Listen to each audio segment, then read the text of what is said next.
United states of আমেরিকাতে একটা conference হয়েছিল। ওই কনফারেন্সটা হচ্ছে পৃথিবীর যত ধর্মগ্রন্থ আছে সবগুলো ধর্মগ্রন্থের 10 মিনিটের আবৃত্তি শোনানো হবে। কয় মিনিট? চিল্লায় বলেন। ওখানে গিয়েছে শ্রীমত ভগবত গীতা, গিয়েছে বাইবেল, ত্রিপিটক, দশাতীর, বেদ, পুরাণ, রামায়ণ, দীঘানিকায়া, ইয়াহভিস, সেকারডেটাল, Talmud, Torah, old testament, new testament, Zend Avesta এবং আল্লাহর কোরআনও। কোন সুবহানাল্লাহ। চীনের প্রাচীন ধর্ম কনফুসিয়াসের পাণ্ডুলিপি গিয়েছে। যারা আগুনকে পূজা করে, অগ্নি উপাসক, আগুন দেখলে নমস্তে নমস্তে গায়, তারাও গিয়েছে। 10 মিনিট করে সময়। এই কনফারেন্সের উদ্দেশ্য হচ্ছে এইটা চেক করা, in order to check which book, which recitation of the holy book is the most excellent recitation ever. কোন বইয়ের আবৃত্তিটা বেশি সুন্দর লাগে। 10 মিনিট করে সময়। সব ধর্মের ধর্মীয় কিতাবের শায়েকরা, গুরুরা, ধর্মনানকরা আর ফাদাররা আর কারীরা বসেছে। বিচারকের সামনে 2টা বাটন, একটা গ্রিন বাটন, একটা রেড বাটন, একটা সবুজ বাতি, একটা লাল বাতি। আবৃত্তির সময় 10 মিনিট। চিল্লায় বলেন কয় মিনিট? সবুজ বাতিতে চাপ দিলে আবৃত্তি শুরু, রেড বাটনে চাপলে আবৃত্তি শেষ। প্রথমে ডাকা হয়েছে শ্রীমত ভগবত গীতা। 10 মিনিটের জন্য যে পড়তে শুরু করেছে, ওম নমো ভগবতী বাসুদেবায়।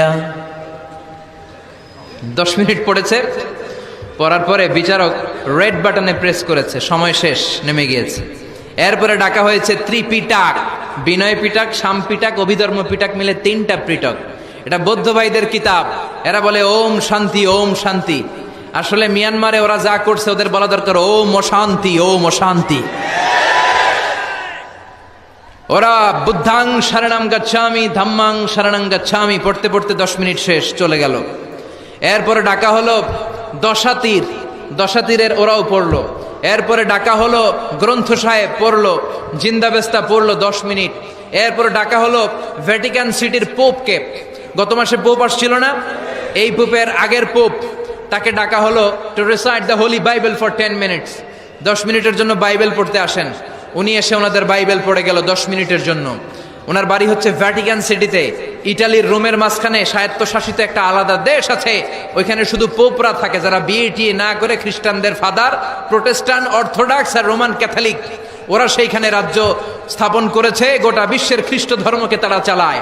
তারা 10 মিনিট সব ধর্ম গ্রন্থের আবৃত্তি এবং তেলাওয়াতের পরে সর্বশেষে মুসলমানদের ধর্মগ্রন্থ কোরআন আবৃত্তি করার জন্য ডাকা হয়েছে।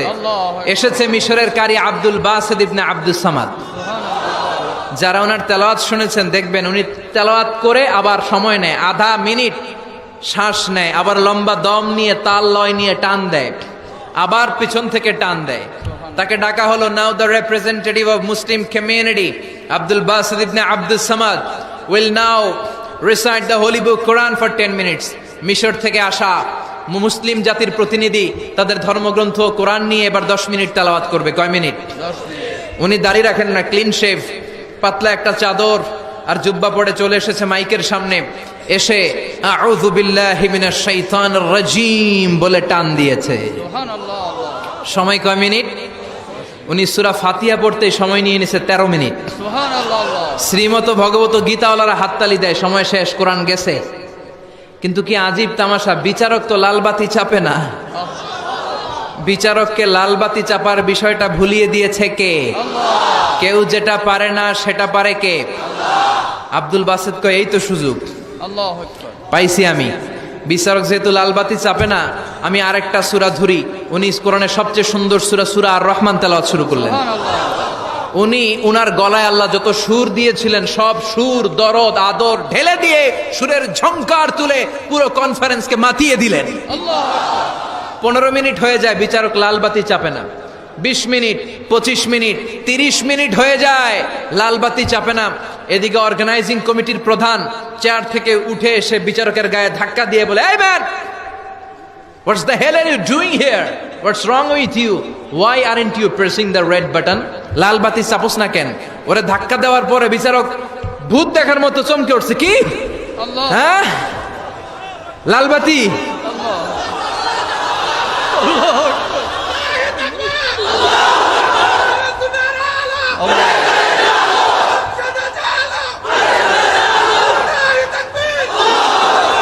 অর্গানাইজিং কমিটির চেয়ারম্যান যখন ধাক্কা দিছে, why aren't you pressing the red button, তুমি লাল বাতি চাপো না কেন? ভিমড়ি খেয়ে ওর সালাপ দিয়ে কি, হ্যাঁ লাল বাতি নীল বাতি, কোন বাতি কোন বাতি? হুশ নাই, ওর হুশ নিয়ে গেছে কে? আবার যখন আব্দুল বাসেদের তেলাওয়াতের দিকে তাকায় আবার বেহুশ। না পেরে বিচারক দাঁড়িয়ে বলে, O Abdul Basit ibn Abdul Samad, come from Egypt, there is no time limits for you, recite as much as you wish.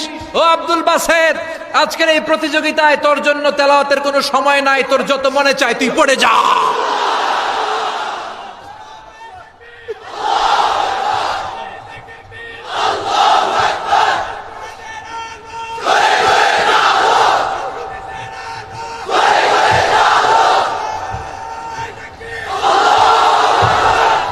চল্লিশ মিনিট সময় ধরে গোটা মুসলিম বিশ্বের অহংকার, মিশরের সবচেয়ে বড় কারি Abdul Basit ibn Abdul Samad গলার সব দরদার সুর উজাড় করে কনফারেন্স রুমে সূরা আর রহমান তেলাওয়াত করলেন।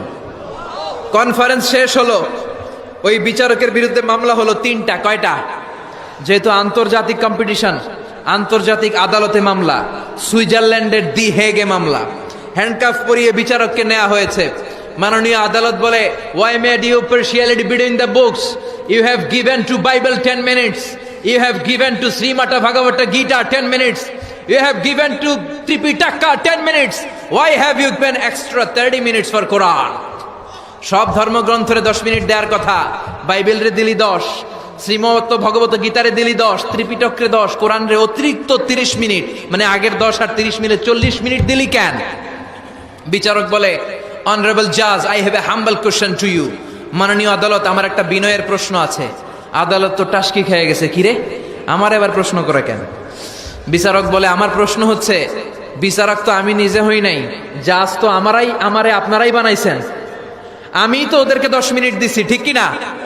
আমি তো বাইবেলরে 10 মিনিট দিয়েছি। এর কারণ, যখন বাইবেল পড়তে এসেছে আমার হুশ আছে, আমার সময়ের জ্ঞান আছে, আমি সময়ের টাইম ধরে বসে আছি, আমার হিতাহিত জ্ঞান আছে, আমার নার্ভাস সিস্টেম ওকে।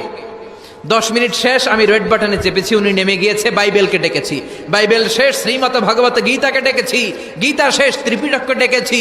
কিন্তু ওই মিশরের কারি আব্দুল বাসেদ জুব্বা একটা পরে কোরআনটা হাতে নিয়ে মাইকের সামনে এসে কি যে বলে একটা টান দিল, ওই টান দেওয়ার সাথে সাথে আর আমার হুঁশ নাই।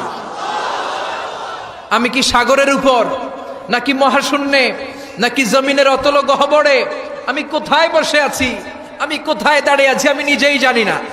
আমার সময়ের কোনো জ্ঞান নাই, আমার হিতাহিত বুদ্ধি নাই, আমার নার্ভাস সিস্টেম ফল ডাউন করেছে, আমার শরীরে ভাইব্রেশন শুরু হয়েছে, কাঁপুনি শুরু হয়েছে।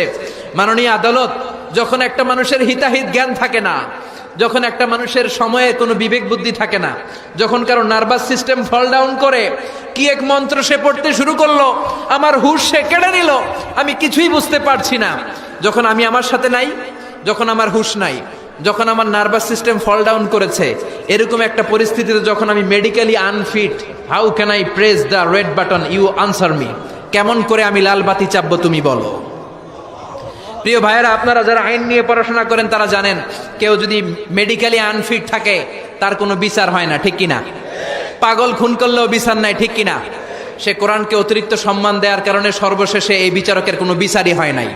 বেকসুর খালাসের ব্যবস্থা এই বিচারককে করে দিয়েছে কে? এই জন্য ওই কোরআন ধরতে রাজি আছে মুসলমান, পড়তে রাজি আছে মুসলমান, ওই কোরআনের জন্য মরতে রাজি আছে মুসলমান। অনেক আলোচনা হয়েছে, 3টা কর্মসূচি নিয়ে বিদায় নিতে চাই। কর্মসূচি নাম্বার 1, কোরআন তেলাওয়াত করতে জানতে হবে, রাজি আছেন? যারা জানি না তারা শিখবো। 2 নম্বর কর্মসূচি, মাতৃভাষায় প্রতিদিন কোরআন পড়বো। কোরআনের বঙ্গানুবাদ পাওয়া যায় মোবাইলে, অ্যান্ড্রয়েড সেটে কোরআনের ট্রান্সলেশন পাওয়া যায় বঙ্গানুবাদ। প্রতিদিন একটা আয়াত হলেও আমরা কোরআনের অর্থ পড়বো। 3 নাম্বার, বাঁচিয়ার মরি কোরআনের পক্ষে থাকবো, চিল্লা এখন ঠিক কিনা? এই কোরআন আমাদের প্রাণ, এই কোরআন আমাদের জান। এই বাংলার জমিনে কোরআনের আইন চালু হোক, আমরা চাই কি চাই না? যারা কোরআনের বিরুদ্ধে কথা বলবে ওদের সাথে আমাদের কোনো সম্পর্ক। আল কোরআনের বিরুদ্ধে একটা আইনও বানালে ওই আইন আমরা মানবো না, চিল্লায় বলেন ঠিক কিনা? আমরা এই কোরআনকে বুকে ধারণ করতে চাই, রাজি আছো মুসলমান? হাত তুলে আল্লাহর দেখা।